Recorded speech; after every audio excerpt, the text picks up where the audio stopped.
असर से कुछ देर पहले,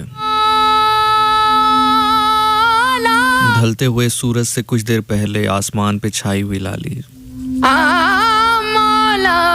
ऊंची उड़ान भरने वाले परिंदे आहिस्ता आहिस्ता उड़ान को कम करते हुए अपने घोंसलों की जानिब रवां दवां।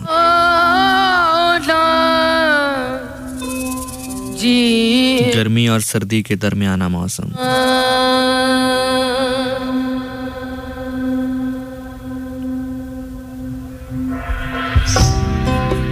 हमेशा की तरह आज फिर वो चंद लम्हे पहले ही उठा था, तैयार हुआ, शायद कहीं जाना था उसे। जैसे ही आंख खुली, अपने सरहाने के करीब अपनी कलाई घड़ी को उतरा हुआ देखा। जैसे ही उसको उठाकर देखा तो मालूम हुआ कि जहां पहुंचना है उस मुताबिक वक्त में काफी ताखीर हो चुकी है। फटाफट उठा, तैयार होना शुरू किया। जीन्स और हल्की नीली शर्ट में तैयार होकर वो घर से बाहर निकला तो 3 से 4 लोग मौजूद थे। उसने जैसे ही उनकी जानिब देखा वो उनका इरादा भांप गया, लेकिन चूंकि उन्होंने अब सवाल कर लिया था कि भाई क्या आपके पास 5 मिनट हैं, आपसे बात हो सकती है, तो उसने मुस्कुराते हुए आगे बढ़कर कहा, हाँ जी बताइए, जो आप बात करना चाहते हैं उसके लिए तो वक्त ही वक्त है। खुदा की बात कौन नहीं सुनना चाहेगा। मैं जानता हूँ कि आप खुदा की बात सुनाना चाहते हैं ना। खुदा की बात कौन नहीं सुनना चाहेगा, बताएं क्या कहना चाहते हैं। उन्होंने बात का आगाज यहाँ से किया कि मालूम होते हैं कि काफी समझदार नौजवान हैं आप ही जैसे नौजवानों की तो हमें जरूरत है। तो क्या कहिए, आपकी जल्दबाजी से मालूम होता है कि कहीं आप जा रहे थे, तो उनसे आपके वक्त के लिए शुक्रिया। बस कहना आपसे ये था कि तो क्या कहिए, मगरिब की नमाज के बाद कुछ वक्त दरकार होगा आपका। हमारे कुछ अमीर साहब हैं जो कि यहाँ पर आए हैं और पूरी जमात के साथ मौजूद हैं। वो चाहते हैं कि यहाँ के लोगों से बात करें और बिलखुसूस जो आप जैसे जवान लोग हैं उनसे, तो उनको बहुत मोहब्बत और बहुत ही अच्छा लगता है कि वो बात करें और पैगाम दें।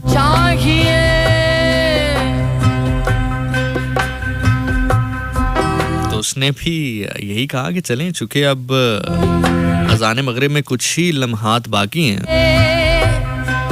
खुदा से तो मिलना ही है, तो खुदा के बंदे से भी मिल लेंगे वहां पे।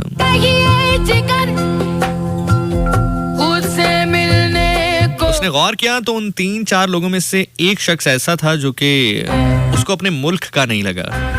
उसने अंग्रेजी में उससे गुफ्तगू की और कहा कि आपका स्टे यहाँ पर कैसा है। उसने अंग्रेजी में जवाब दिया कि बहुत अच्छा है। उसने अंग्रेजी में पूछा कि आपको कुछ चाहिए हो तो बताइएगा, आप हमारे गेस्ट हैं। उम्मीद है कि आपका स्टे यहाँ पर बहुत बेहतरीन गुजर रहा होगा। किसी चीज की जरूरत हो तो जरूर बताइएगा।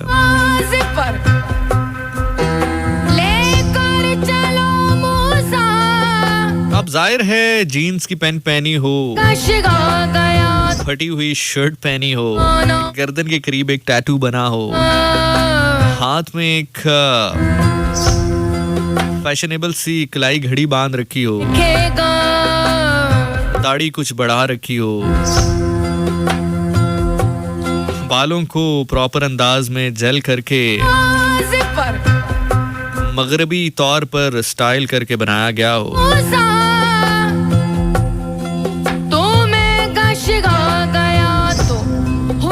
तो शायद लोग तो यही देखते हैं और लोग तो यही देखेंगे भी कि शायद सबसे पहले इसी को खुदा के करीब करना चाहिए, क्योंकि इसमें तो सारी चीजें वो मौजूद हैं जो कि शायद इसको खुदा से दूर करने वाली हैं। हालांकि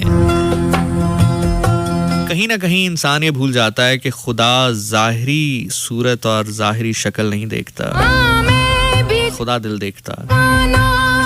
बारकैफ वादे के मुताबिक जिस तरह उस लड़के ने कहा था कि खुदा से तो मुलाकात करनी है नमाज मगरिब में, तो चले खुदा के बंदे से भी हो जाएगी। तो ऐन वक्त पर वो वहां पर पहुंचा। नमाज मगरिब के बाद आहिस्तगी के साथ उस छोटे से मजमे में मालूम पड़ रहा था कि उनकी मेहनत शायद उस तरह से रंग लाई नहीं जिस तरह से वो चाहते थे, क्योंकि पूरा मोहल्ला घूमने के बाद भी शायद गिनती के 10-12 लोग मौजूद होंगे और उस 10-12 में से वो एक अद लड़का भी वहां पर मौजूद था जिसके साथ उनकी ये सारी गुफ्तगू हुई थी। पर और उन 10-12 लोगों में से भी 11 लोग तो वो थे जो कि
मिंबर पे तशरीफ लाए।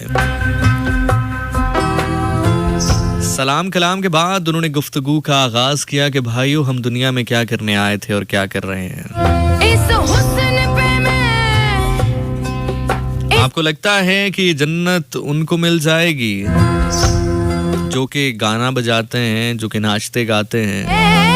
मिलने उनकी तो ना दुनिया है ना आखिरत है। दुनिया इसलिए नहीं क्योंकि जो कमाते हैं हराम का कमाते हैं, गाना बजाना करते हैं, नाचते हैं, गाते हैं, हराम का कमाते हैं। और आखिरत में तो उनका कोई हिस्सा है ही नहीं, क्योंकि दुनिया में जब हिस्सा नहीं तो आखिरत में कैसा हिस्सा। क्या आप लोगों को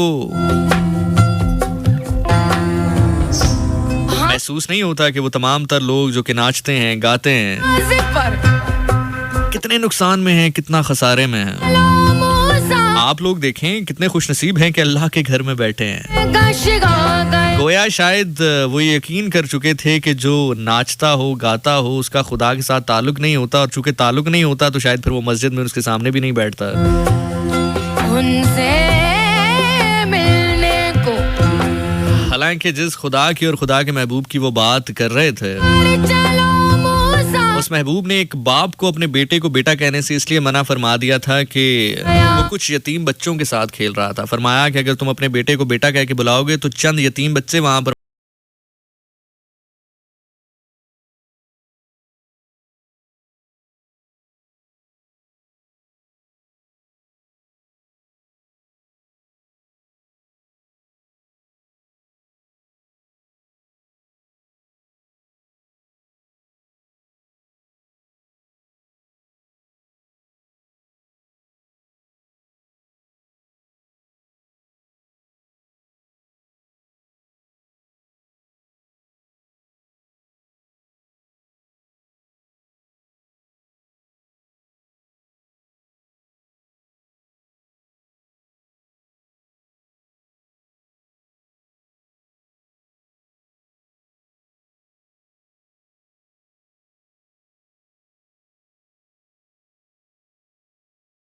की गुजार रहे हैं, वो जो नाचते गाते हैं। ना उनका पैसा हलाल का, ना उन पैसे से कमाई हुई रोटी हलाल की, ना वो लुकमा हलाल का जो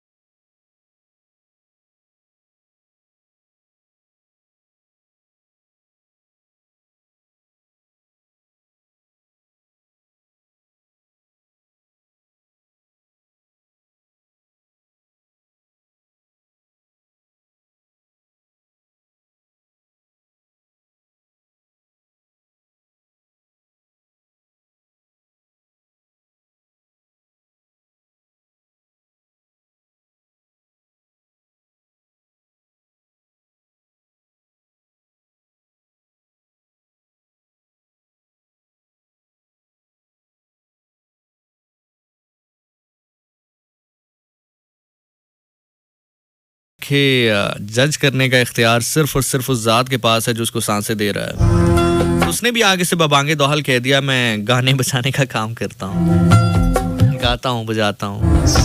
हाँ मैं आमिर साहब के चेहरे में थोड़ी सी सख्ती आई और कहा कि आपने सुना ना मैंने क्या बात कही। इरादा करते हैं, वादा करते हैं कि सब कुछ छोड़ देंगे आप। हाँ मैं भी जलवाएगा नाज़ पर उसने एक बहुत ही खूबसूरत मुस्कुराहट दी अमीर साहब को तो मैं और वजू करने के लिए चल दिया। तो हुस्न जाना कौन देखेगा, उन्हीं लम्हात में तो मैं गशगा गया जो मस्जिद का इमाम है वो अमीर साहब के करीब आया। कौन देखेगा। कहा, ये अमीर साहब क्या सोच रहे हैं? उनसे मिल कहा, यही सोच रहा हूँ कि तो क्या ऐसा नौजवान है, कहिए, हराम खा रहा है, हराम कमा रहा है, उनसे मिलने को तो खुदा करे इसे थोड़ी सी अकल आ जाए, उससे मिलने खुदा करे ये कुछ हलाल कमा सके, खुदा करे कि कुछ बेहतर कर सके जिंदगी में। उनसे मिलने को तो क्या कुछ ही लम्हात में तो मैं गशगा गया तो हुस्न वो जा लड़का वजू करके वापस पहली सफ से कुछ दूर मौजूद था।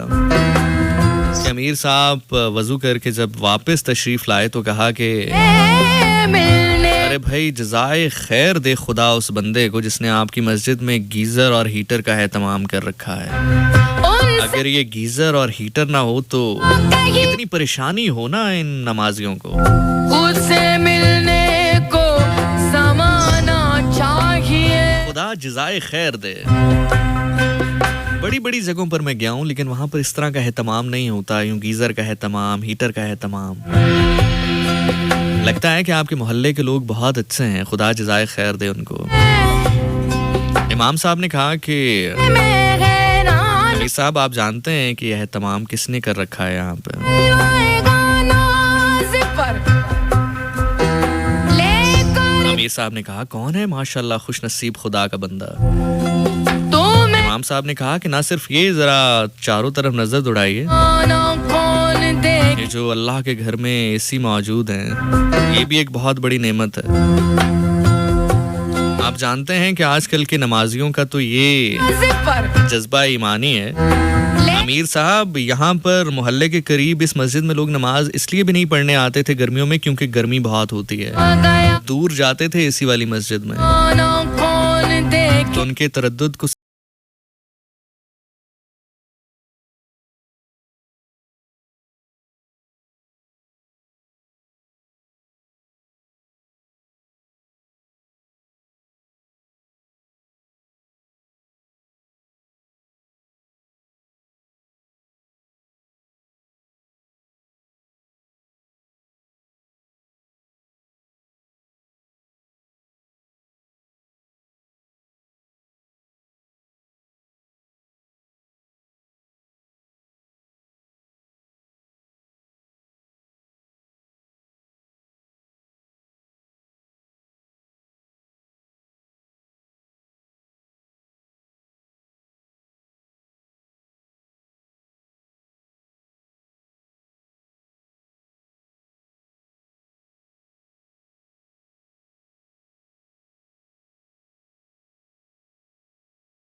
था। लागी रे लागी शायद उनका ये सोचना बनता हो, क्योंकि शायद वो ये ना जानते हो कि लागी कुछ तबलीग ज़बान से नहीं, कुछ तबलीगें आंखों से की जाती हैं, और जिसको आंखों की तबलीग हुई हो उसके दिल पर छाप लग चुकी होती है। अब आप आंखें जो खुदा ने उससे करने हैं, कमाया, कहाँ से कमाया, कैसे कमाया, ये सवाल खुदा ने उससे करने हैं। इंसानों से वो सवाल करें जो इंसानों को करने चाहिए।